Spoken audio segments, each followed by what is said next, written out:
Diet control করতে গেলেই যে সবসময় তোমাকে খারাপ খাবার দাবার খেয়ে করতে হবে এমন কোনো কথা নেই।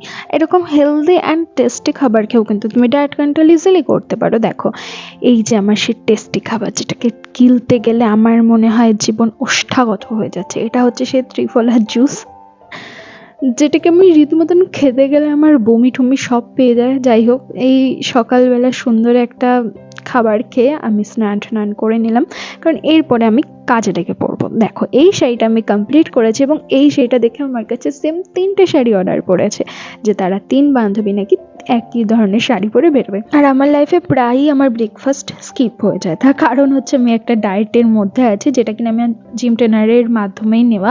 কেউ হুটহাট করে এরকম স্কিপ করো না, কারণ এর একটা যথেষ্ট কারণ আছে বলেই আমি স্কিপটা করছি।